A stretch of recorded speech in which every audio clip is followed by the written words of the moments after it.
All right. Welcome everybody to today's workshop. Today we're going to be focusing on a couple of the education assistance programs that come out of the state of California. Today is February 15th, 2023. So before we get started, today I'm going to go ahead and give you guys a quick rundown of the CalTAP program. Basically what we do, how we work with veterans, to give you a couple talk about some resources that you can use to take with you after this webinar is over with. After that, then we'll go in to talk about the fee waiver for dependents that's offered through CalVet. And then we'll talk about the military department, the California Military Department GI Bill Award Program, which is also offered through the state of California. These benefits do help out our veterans and their families as they try to reach their educational goals. Once we finish that, we'll open up the questions and answers panel and start answering your questions. If you do have any questions beforehand, feel free to throw them into that questions and answers panel. We have Derek on the other line who will help us with answering those questions and facilitating that questions and answers portion. So if we could get to those answers beforehand, we will. If not, we will save them for the end of the webinar. All right, so let's go ahead and get started. As I said before, my name is, or maybe I haven't said this, my name is Michael Cisneros. I'm a training coordinator with the California Department of Veteran Affairs. I work with the CalTAP program, or the California Transition Assistance Program. And what we do is we are designed to inform and connect veterans of all eras to their earned state and federal benefits, as well as provide continuous assistance and support as their needs change over time. And so what we've kind of done is we've created different pathways to help veterans navigate those benefits, programs, and services that can help them out throughout their life. Those pathways are an education pathway, an employment pathway, there's an entrepreneurship pathway, core curriculum pathway of benefits and programs that don't fit into those topics that I just mentioned. And then we have a service provider pathway, which helps out those individuals that want to actually work with the veteran community and might need a little bit more insight into that group. So, you know, whether you have somebody in your family or in your community that does want to work with veterans, but doesn't understand military culture, you can send them to our website and they can read up on some of those things. This is your California Veterans Resource Book. You may have received a confirmation email or even a reminder email today or yesterday about this webinar. In that email was a link for this book. It's a PDF copy of the book. This book, I like to say, is like gold for veterans. So everything that we discuss when it comes to California benefits and even some of the programs and services that we mentioned, they can all be found in this book. So we'll talk about the eligibility requirements, break down what the actual benefit's all about. It will let you know what forms you need to submit, who you need to submit them to, and actually how to find those people. So it's a really informative book. You can find a hard copy at any county veteran service office, or you can go to our website and download the PDF as well. But either way, have it with you at all times, keep it with you, and get familiar with what's out there for you. So how can you use CalTAP online? Well, this is what our website looks like, calvet.ca.gov. When you do get to the homepage, you can see a CalTAP banner in the middle of the screen. Clicking on that banner will take you to our webpage. And webpage, you're going to find all the pathways that I mentioned earlier. But before we move on to those pathways, I do want to bring your attention to that archive link that's circled down at the bottom. So since COVID started, we actually switched to webinars instead of our live presentations, which we were typically doing back then. And the webinars that we had produced are all uploaded onto our website along with the PowerPoints that we used. So if you ever want to go back and you know, look at, you know, a webinar that we did that focused on financial literacy, or if you're trying to work on claims and compensation, you could go and find those webinars that we've already put up and get the resources that you need, you know, the phone numbers that you need from the presenters that presented with us, or even just information about the processes can be found there as well. So definitely take a look if you have time to see what we've already talked about. I can't tell you how many webinars we've put on within the last 3 years. It's too much to count now. So lots of information out there. So if you were to click on any one of those pathways, and for example, you click on the core curriculum pathway, you're taken to a modules page, and the modules page does look like this. On this pathway, you'll find everything about the VA healthcare system. If you're trying to file claims and compensation, you'll find module 4 has that information. I believe down at the bottom, module 8 is financial literacy if you're looking for that kind of information. But if you're just curious about what your California benefits are, you can always click on module 5, California benefits, and that will break it down for you in more detail. So what are those benefits? Well, the first one, and I'll talk a little bit more about this in a quick second, is your local interagency network coordinator. So this is actually a resource that's offered through Calvet. The link, or the local interagency network coordinator, is an employee that works with Calvet. And what they do is they are kind of like the liaison between the veteran and the resources within their community, within that veterans community. So there's 8 different links in California that cover 8 different regions in the state. And they're familiar with, outside organizations that aren't part of the state. They're familiar with, state processes and federal VA processes. So they're basically the middleman. And if you need help, they accept cold calls, and they can help you out right there on the spot. So we'll talk a little bit more about that in a bit. This is a quick snapshot of the other benefits and services that are available to you through the state of California. The college tuition fee waiver is for our dependents. It's a major one. We'll talk about that today. Derek will bring that up a little later. For our disabled veterans, there's a motor vehicle registration fee waiver that's offered for those that are 100% disabled and your disability affects your mobility. We have property tax exemptions for those disabled veterans as well. State park passes and reduced hunting fishing license for those that are 50% disabled. Just being a veteran here in California, you are able to have the word veteran printed on your driver's license now. There was a $5 fee for that. As of this year, that's no longer the case. So you can actually go to the DMV and get this done for free now. And what it does is just allows you to have that veteran status without having to worry about carrying around like a DD form 214 in your back pocket, because we all understand what kind of information is on that form, and we don't want that to get lost. So having that driver's license is just as good. We also have divisions within Calvet that help out our veterans, different populations of our veterans. So minority veterans and women's division minority veterans and women veterans have a division that offers advocacy, outreach, and support. If you're looking for a home or if you're in the market, Calvet has their own home loans program that's different than the federal VA home loans program. If you know somebody who is looking for homes for long-term care or information about cemeteries, Calvet does have 7 different homes in California that offer different services for elderly veterans, and 3 different state cemeteries that are different than the federal VA cemeteries. I believe they're in Seaside, California, Redding, and I think there's a Northern California. There's one on the coast, and there's going to be one in Southern California, I believe. But 3 different out there, 4th in the works right now too. Some common veteran websites just that you should be familiar with, not just as a California veteran, but a veteran in general. VA.gov is pretty much like a hub for anything that you want to do when it comes to your disabilities, records, and applying for benefits. This website, you can check out healthcare information, apply for disability and compensation. You could check out your records and even apply for your education benefits. There was a website in the past, for some of you may be familiar with eBenefits. eBenefits is fading out right now, phasing out. So if you do go there, for the most part, you're probably going to find that it directs you to va.gov. So this is going to be the main website that you do want to get this information from and get these processes started. This is what it looks like when you do log in.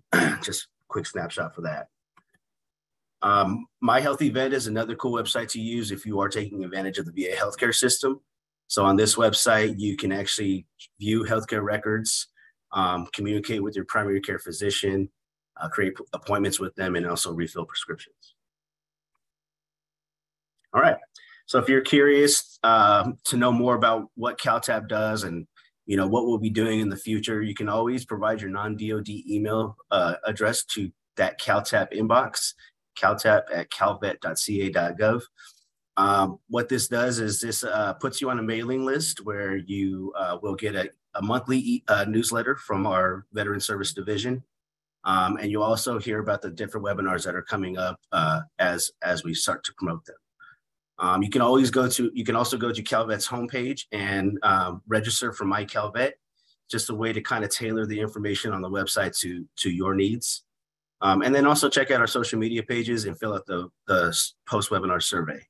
The post-webinar survey is not necessary, but if you do want to take the time to complete it, it does help us with understanding what we did well today, what we could work on in the future, and also gives us some ideas of what we can produce for you guys also in the future. And then always attend our webinars. You can check out our Eventbrite page at Eventbrite or caltap.eventbrite.com. And that will have a list of the upcoming webinars that you can register for and attend. This is what My CalVet looks like. They're on our homepage or any page that you go to on our website. You can log in or register. And this is what our newsletter looks like. So every month we focus on a new topic. You'll get a message from our Deputy Secretary here in Veteran Services. You'll also find out about the different webinars that we're putting on that month. And we'll talk about a spotlight and also some stuff in the news. So very informative, very interactive. Definitely check it out. This month we're focusing on education, obviously. Next month we are focusing on mental health. So our webinars are going to be focused more on mental health and those kind of services. All right, so let me go in now to the local interagency network coordinator, or the link. So typically we do have one of the links on these webinars with us to talk about these next couple slides. But for reasons I'll explain, they could not make it today. So what a link does is they provide outreach to service members, veterans, and their families. They make referrals and work directly with established service providers and networks, assist with local emergencies, and provide leadership and advocacy in local communities. So with the winter storms that we just went through last month, a lot of veterans all over the state have been, or not just veterans, just a lot of Californians all over the state have been affected by those storms. And FEMA has stepped in to open up disaster recovery centers. And this is just a place where people that are affected can go to talk with individuals that work for the government, that work for state, county entities, and get direct help and assistance right away. And so a link's job is basically to be a part of that help, assist with local emergencies, and that's pretty much what all of our 8 links are doing right now. So that's the reason why we don't have one of them on the webinar today. But yeah, they're basically acting out their job in real time, like always. So this is what the link map looks like: 8 different regions. Depending on where you are in California, you'd want to reach out to your own link, because they're going to be the ones familiar with those resources there in that area. So I would definitely recommend taking a picture of this map or just writing down the email address of the link that belongs to you in your region, and reaching out to them just if you have any questions, or they help out with veterans who you need a washer and dryer because yours just broke down. One of the links might actually know of an organization within that region that does offer those things to veterans. You're having issues with housing, and you need quick assistance. Maybe one of the links that you reached out to does have knows of a program that can actually get you into housing right away. So these are the things that they're familiar with, and these are the things that they can help you out with. So they connect you to employment and training. They have connections within EDD and America's Job Center for California. They also have connections with your county veteran service office and the veteran service representatives there. They're a part of CalVet, so they definitely have those connections as well. And then they know about the VA healthcare system and know how to get you started, and know what those processes are. So that's pretty much what a link does.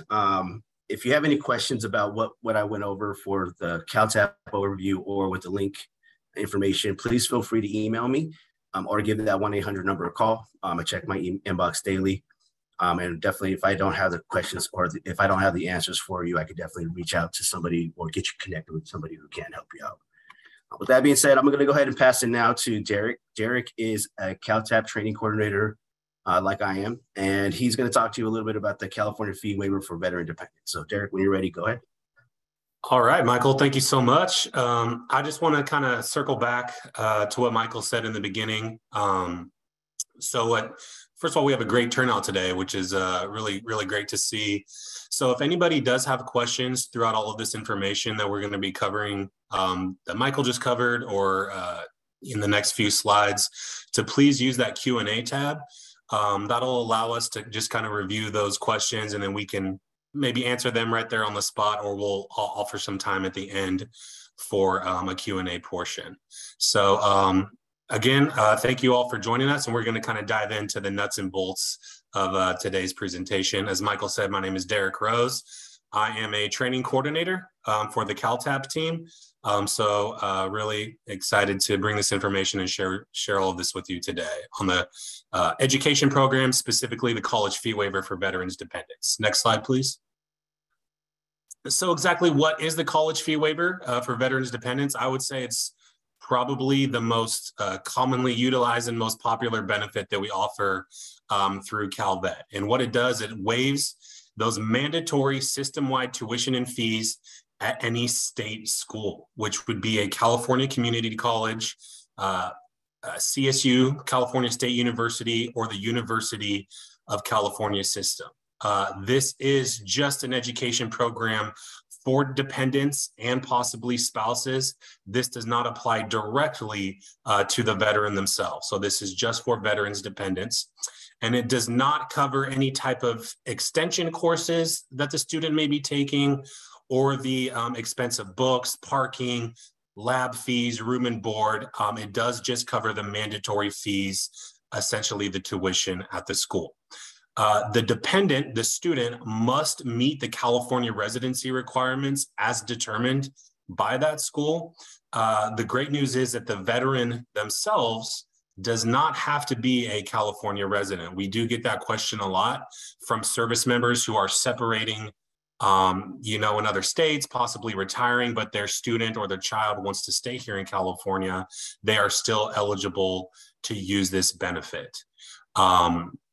So there are 4 main plans that under which the dependent veterans are eligible, and we're going to be covering those today. I do see some questions coming in already, which is great. I do encourage you to use that Q&A tab, because that'll allow us to organize the questions better so that we don't miss anything in our main chat group. So thanks again. Next slide, please. So let's discuss those plans. We'll do an overview of each one of those plans and discuss the eligibility. So under Plan A applies to any unmarried child of a wartime veteran who is totally and permanently disabled due to a service-connected disability. And by totally and permanent, that means a 100% service connection from the federal VA. Under Plan A, there is an age requirement. The student must be over the age of 14 and under the age of 27 years old. This also applies to any dependent of a wartime veteran who's been declared missing in action, captured, or forcibly detained in the line of duty. Plan A is the only plan that does apply to spouses. So if you're 100% service connected, permanent and total, your spouse could apply for Plan A. There is no spouse benefit offered under Plan B as well. So keep that in mind. Plan A can apply to spouses if you do have that particular rating. So also be in mind that this is the only plan that has the age criteria, and it does not factor in any of the child's income, which we'll be discussing in the next few slides. Next slide, please. Plan B applies to the child of a veteran with a service-connected disability of all the way from a 0% service-connected rating, which means you filed a claim and the VA has decided it doesn't warrant any type of pay or compensation, you still have a 0% rating, which qualifies you as a disabled veteran. So if you have a 0 all the way through, 100% rating, you could still apply for Plan B, but this would only apply to the child. Spouses cannot use Plan B. The child dependent's annual income for the previous year does come into effect. So this one does have the income threshold, but there is no age limit under Plan B. So the best way to remember it is, I would say Plan A has the age criteria, but no income. Plan B has the income criteria, but no age. Wartime service is not required, and there's no prohibition against using Chapter 35 benefits concurrently with Plan B. You are currently not authorized to use Chapter 35 benefits with Plan A. So if you do have, Chapter 35 eligibility, which gives you that monthly stipend from the VA, you can use it under Plan B of the fee waiver. And you're probably already asking, what is the federal poverty level threshold as of right now? That is, for one person under the age of 65 years old, it is $15,225. So that is what information would need to be provided when applying for Plan B. Next slide. Plan C applies to any dependent, any member of the California National Guard who in the line of duty was killed or passed away due to a disability resulting from an event that occurred while in service, or is permanently disabled as of an event that occurred to service to the state, and surviving spouses under this plan who have not remarried. So unmarried surviving spouses would apply for Plan C. And next slide, please. And Plan D, this applies to any Medal of Honor recipient, the children of Medal of Honor recipients who are under the age of 27 and who also meet that income threshold. Unfortunately, spouses and surviving spouses are not eligible under this program.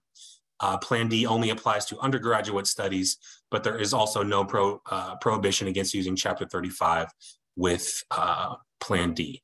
I would personally say that Plan A and Plan B are probably the most commonly utilized plans. I'd probably say it's very rare that we get a lot of Plan C or Plan D applicants for the fee waiver program. Next slide. How to apply for the benefit. So we'll talk about that as well. Next slide. So all of the applications for the fee waiver are done at the county level. We do not process the applications through CalVet, but we accredit each county veteran service office. I think there's 53 counties in the state of California, and 51 of them have an actual county veteran service office, and we give that accreditation. And this is the form. So this form will be certified at the county. So the student would need to take this application with their personal information and submit it to the CVSO. So it depends on what plan they're applying for as well. If they're applying for Plan B, they would need to bring in all of the appropriate tax information to submit with this application. On this application will also list the school that the student is attending, as well as the veteran's information, their claim information, what their VA rating is as well. So this needs to be submitted each academic year at the county. And then once the county certifies this and says this application is approved, then that student would simply just take this application to the school itself, and those fees would just be waived. There is no process of which CalVet is paying the tuition directly to the school. It's just a flat waiver from the school itself. So keep that in mind. This does need to be reapplied for every academic year. Next slide. So the tax information under Plan B must submit either a signed copy of their federal income tax form or state income tax from the last year. If a child does not have a copy, or the child did not file, or if that child is, a high school student who just does not make that qualifying income, they must submit a statement from the IRS or franchise tax board that verifies exactly what that gross income was, or a statement of non-filing. So either way, whether your child worked or not, they are going to need to get something from franchise tax boards that shows that they're just under that threshold. Next slide. Verification of dependency status. So if you are the veteran and you need to provide this information through the application, you have to attach a verification of dependency, which typically includes just a birth certificate for the student, or any type of adoption and marriage certificates if you are a step parent, to show that proof of relation to the student. If you are an adopted child or a stepchild, that must have entered into that capacity prior to the child's 23rd birthday. So just basically all of the supporting docs to show that you are in fact the parent or adopted parent or step parent of that student. Next slide. So I hope that gave a clearer understanding of the fee waiver.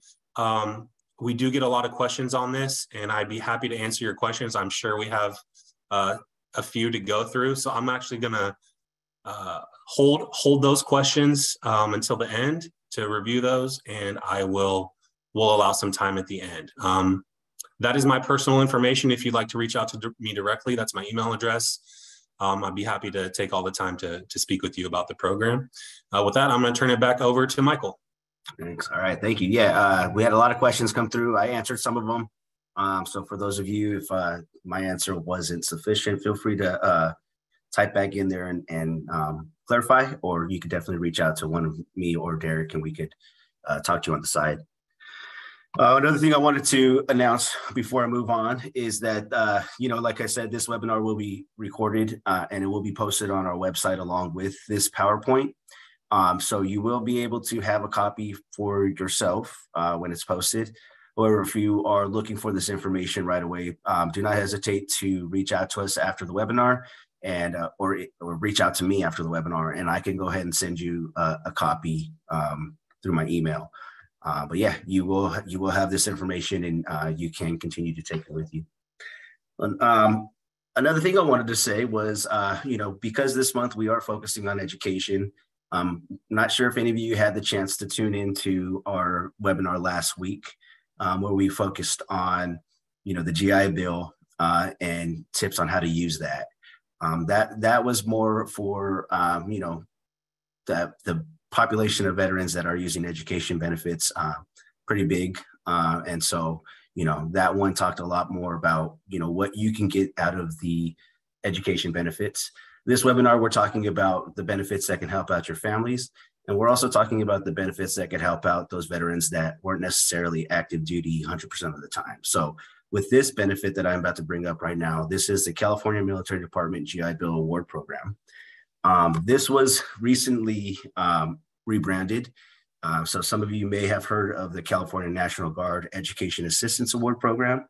This is that exact program. They just rebranded the name. So now it's the California Military Department of Veteran Affairs, or Military Department GI Bill Program. And this is for our California Air National Guard, California State Guard, and California Naval Militia members. This benefit can pay up to 100% of your tuition and fees. And you can use it for eligible California proprietary and private institutions. But it's not going to give you as much as you would get with the GI Bill, but it is something.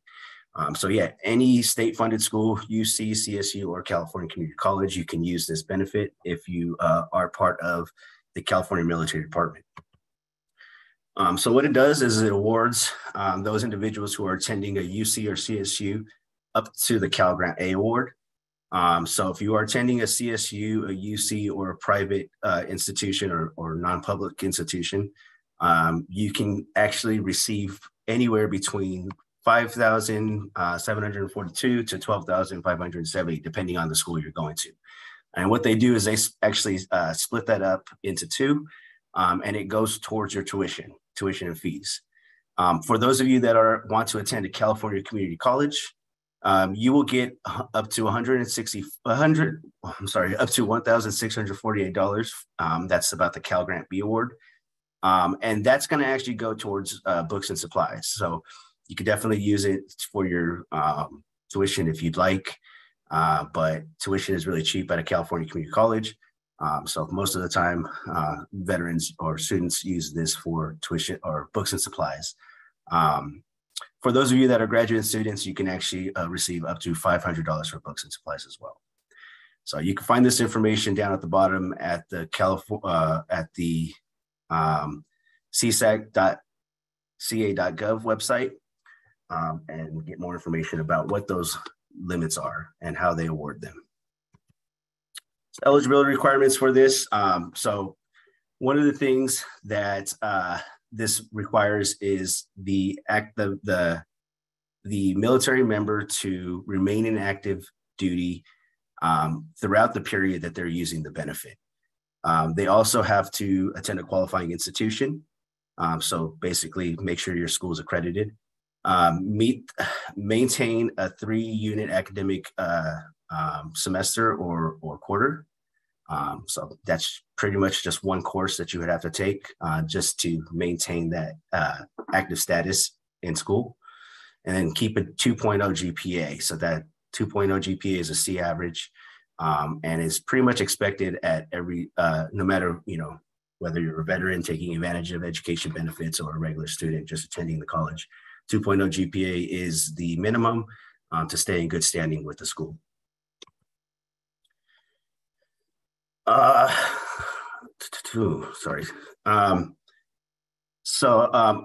Other requirements, you'd have to make sure you're a California resident, of course. This is a benefit that's offered through the California Military Department. So if you're a California resident, you are eligible for this benefit. Agree not to receive a Cal Grant Award check for the same academic year. So basically no double dipping.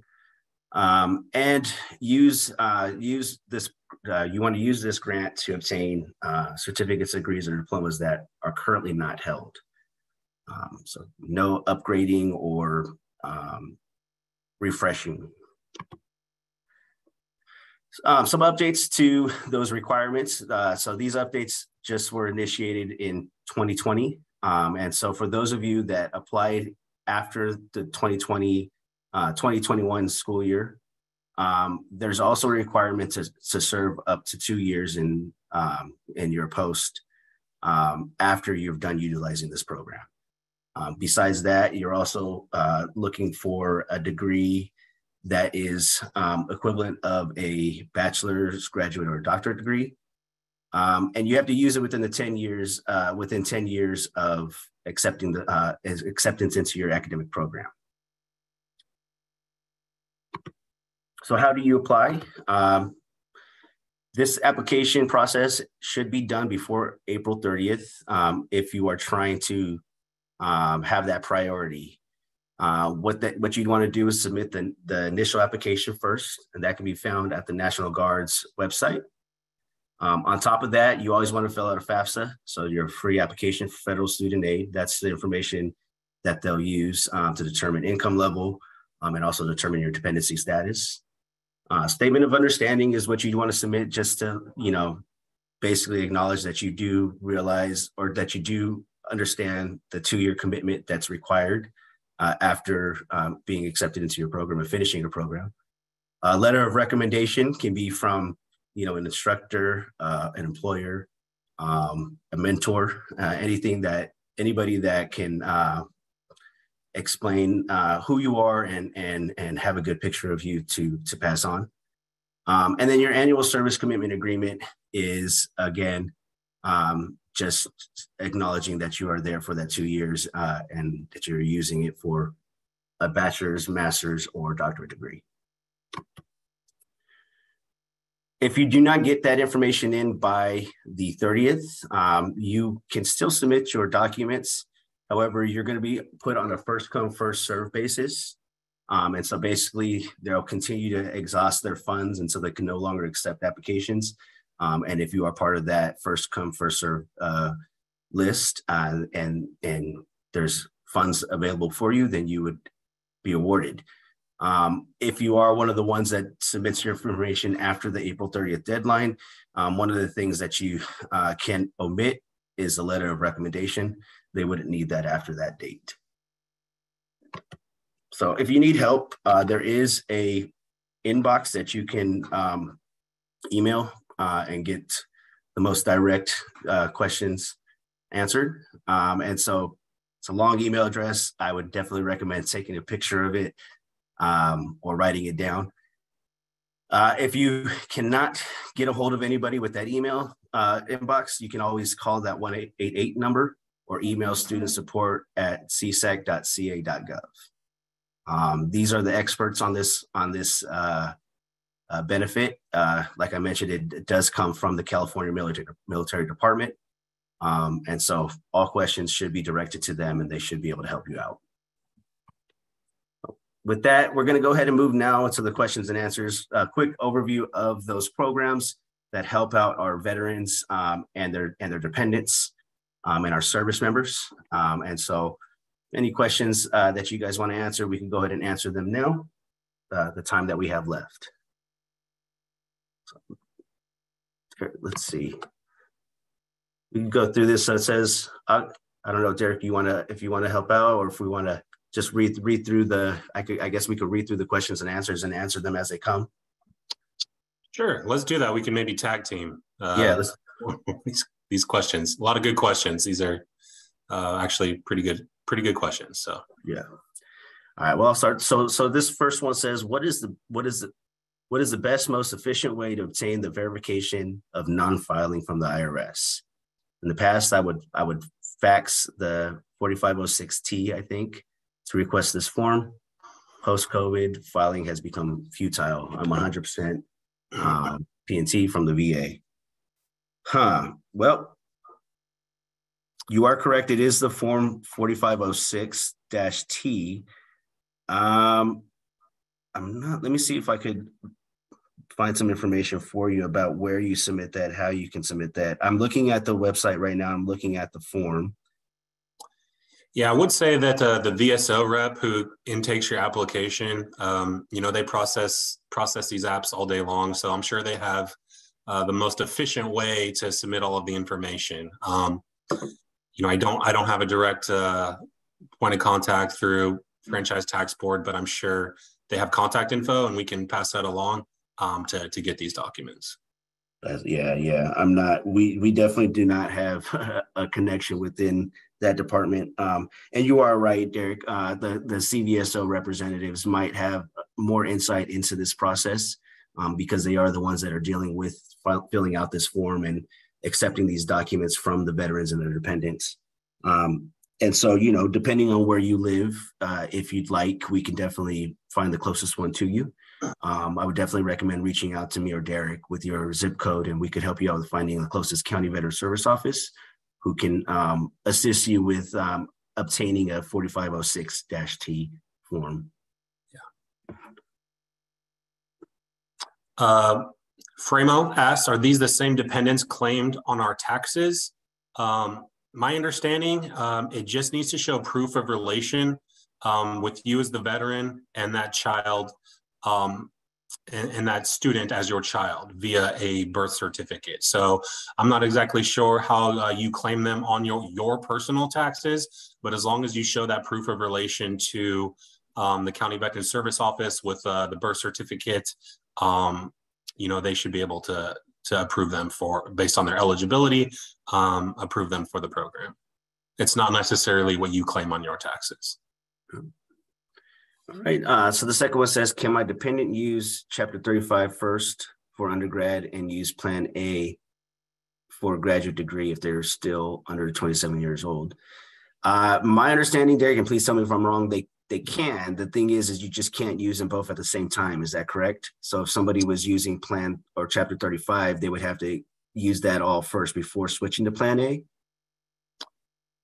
Yeah, I'm just trying to look at the question here. Dependent use Chapter 35 first for undergrad and use Plan A for a graduate degree if they're still under 27 years old. So as long as you're 100% permanent total, they can use Plan A as long as they are under the 27 years old anytime.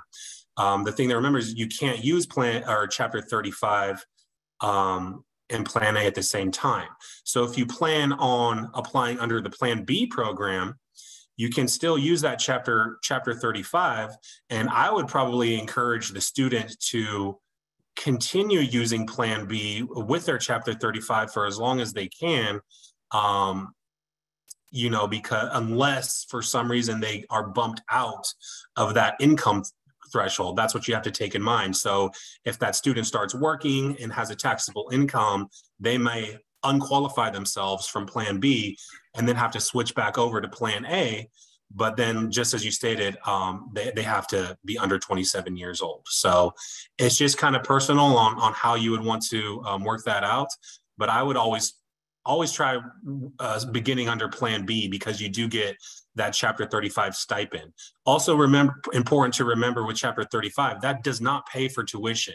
So if you're receiving Chapter 35, you're still on the hook for the tuition from the school. That's why using it with Plan B could be really beneficial, because your tuition is waived with Calvet, and then you're still getting that monthly stipend from the VA. So hope that kind of provided some guidance on that question. Yeah, great. No, that's pretty insightful. Thank you. Oops. All right. Lee Robertson, you asked, does this apply for Plan B option? I'm sorry, I think I maybe lost track of your prior question that you answered, and maybe we had answered. So if we still have not answered that question, please feel free to ask it again, and then we'll get to it. Yeah. Apologize for that, though. Oh. All right. How do you get the required documentation from the Franchise Tax Board? I've always obtained it from the IRS. Again, this is probably something you'd want to bring up with your county veteran service office, your veteran service representative. They should have the answers for you and how to get them. I believe there should be a way on the website or information also on the Franchise Tax Board that can help you out. But if you want the most direct help, definitely talk with the veteran service representative, or email us, and then we could definitely see what we could do to help you out too. Of course. I'll take this. Juan asks, is there a program available for veterans on active duty? Not specifically for a Calvet fee waiver. You are eligible to tap into your own federal education benefits through any type of post 9/11 eligibility that you have.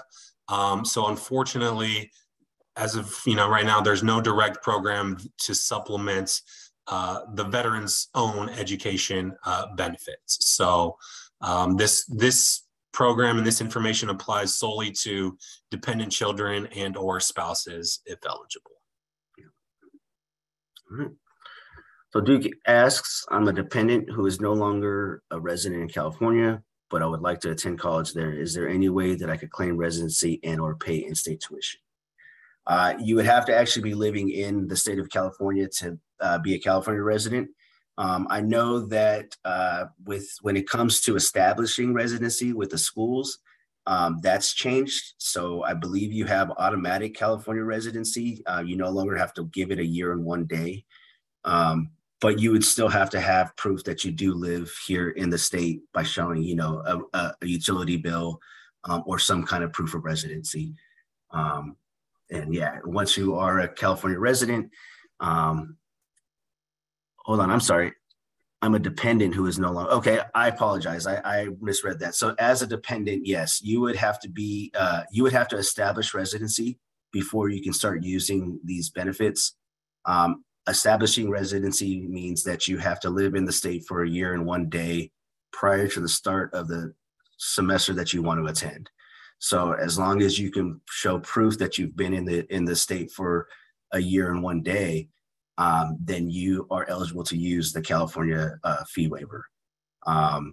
It's the veteran that doesn't have to live in necessarily have to live in California. But yeah, the student does have to establish that, and the school will be the one taking making sure that that is what's going on.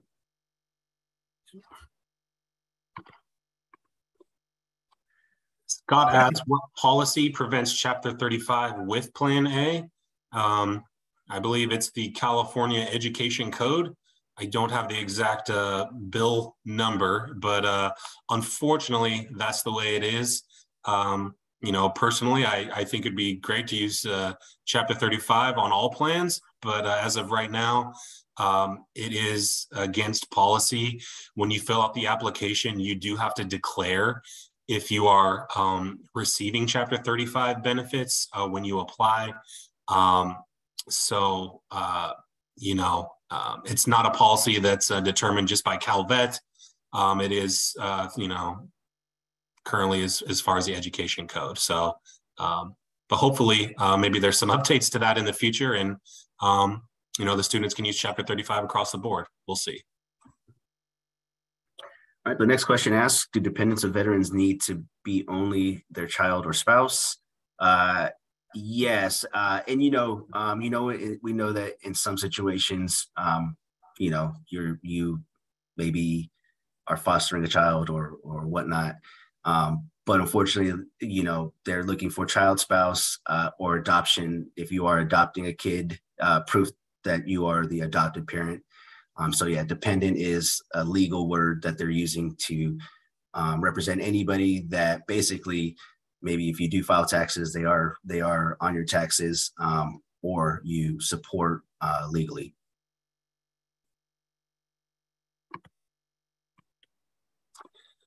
David asked, can the fee waiver be used for graduate school? That's a great question. And yes, it can.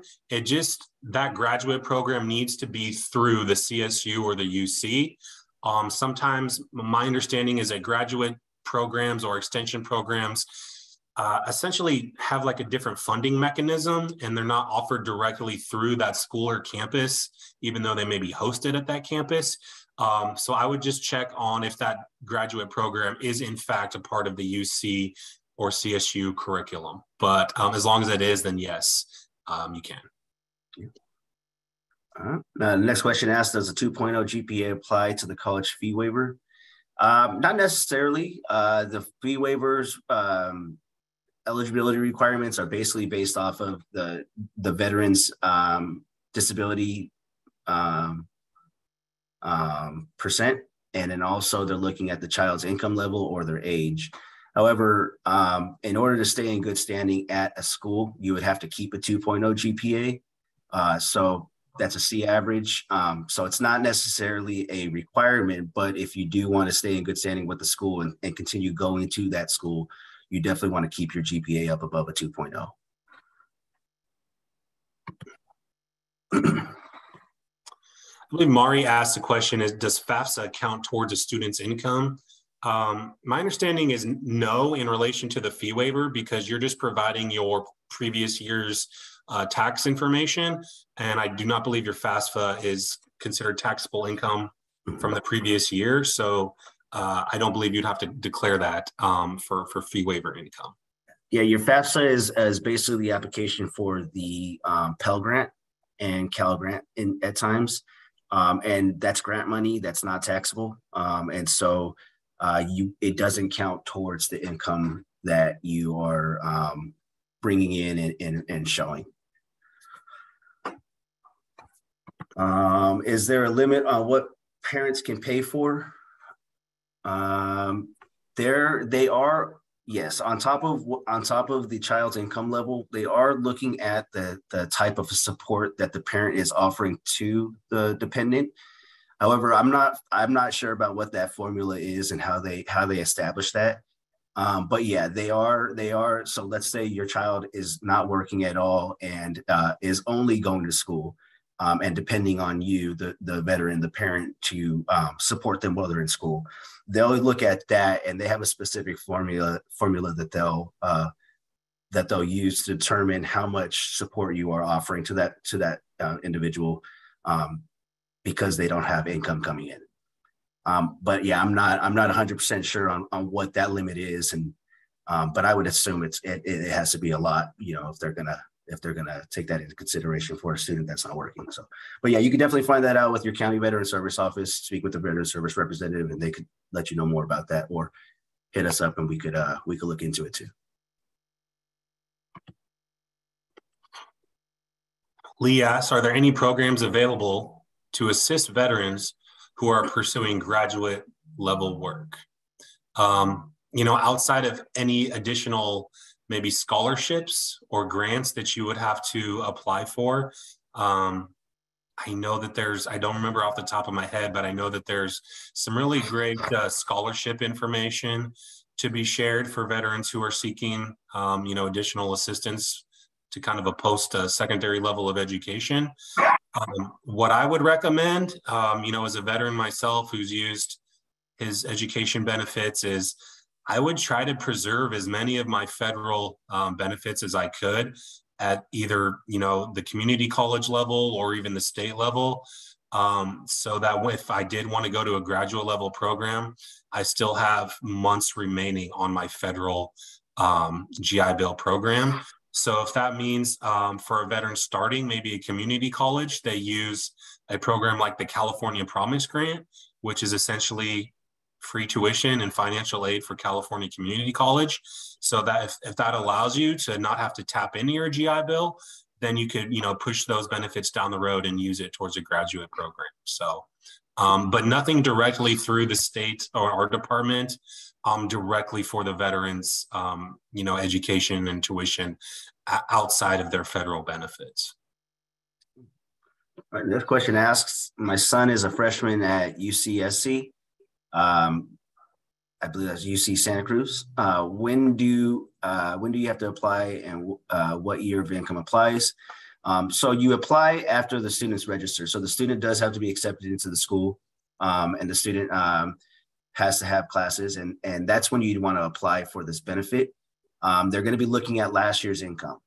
And so basically the taxes that you filed last year are what you'll bring in for them to establish the student's income, and then also level of support if applicable.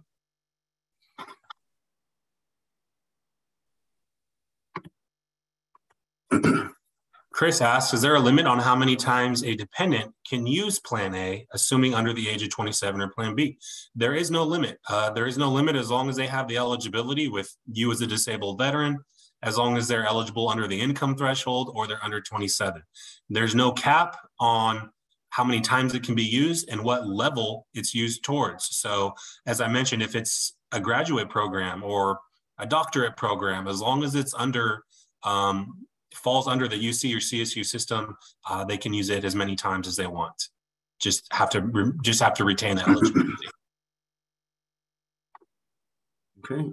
So next person asks, is there info on where to get help on obtaining Lean Six Sigma certification? I'm not familiar with that, but I do know that if you are using your education benefits, your own education benefits, there are times that certifications are covered. I would definitely recommend going onto va.gov and using the GI Bill comparison tool, and that can let you know for sure, what's covered under your benefits. If there are certification programs that you can, or if you know of certification programs out there, that website and that tool will help you understand if they're covered or not by your GI Bill.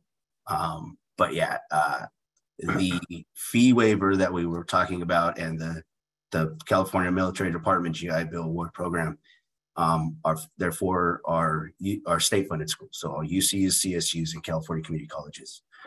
And if they offer those certificate programs on those campuses or in those schools, then yeah, you can definitely use your GI Bill or your benefits to obtain those certificates.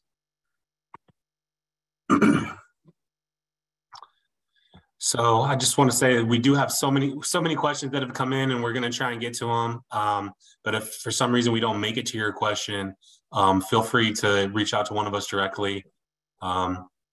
We will be reviewing all of our emails, and we'll be happy to talk to you a little bit more directly. So we'll give it a few more here until around 11 and see what we can get to. So Someone asked, will a spouse still be eligible for Plan A, even though the veteran uses up all their GI Bill? My wife's trying to get into a nursing school. So the fee waiver has nothing to do with your GI Bill benefits. Okay, you don't have to transfer your GI Bill benefits to your spouse to use the college fee waiver. They're totally separate programs. As far as getting into nursing school, if that nursing school is offered through a CSU or a UC college, then she'd be eligible to, as long as you have your Plan A eligibility. So CSU, UC, and not related to your GI Bill. All right. All right. So this person is talking about their personal story and asking if there's education benefits available to them. So fortunately, it looks like you were probably eligible for the Montgomery GI Bill when it comes to your education benefits, and those do expire after 10 years if you haven't used them. As a California National Guard reservist, there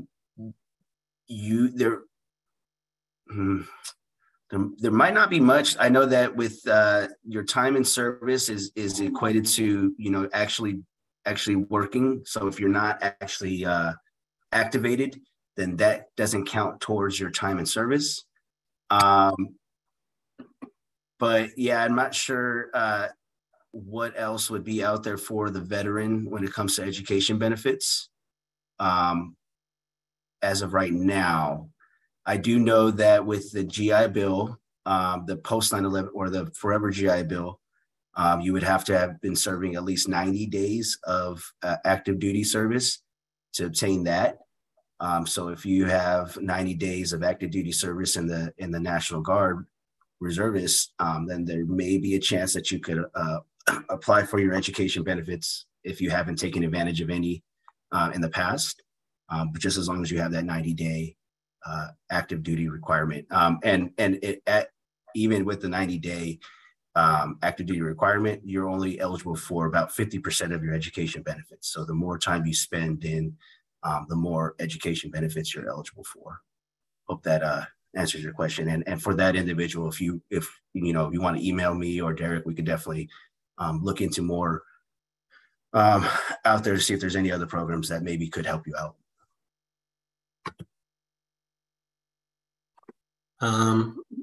Webinar recording, we post them all on our website shortly after the presentation.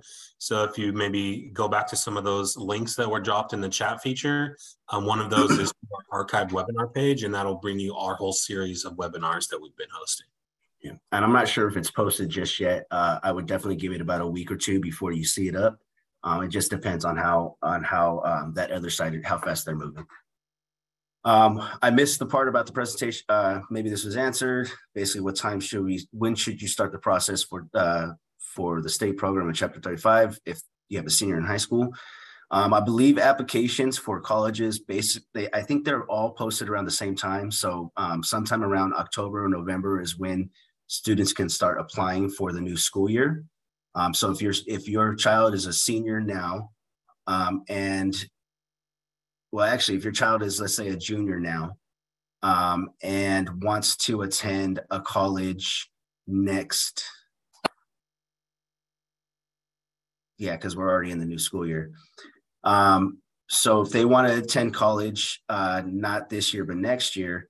So as a junior, the student would want to start applying for applications this year, starting in October or November, to be prepared for graduating the next school year. I hope that's making sense.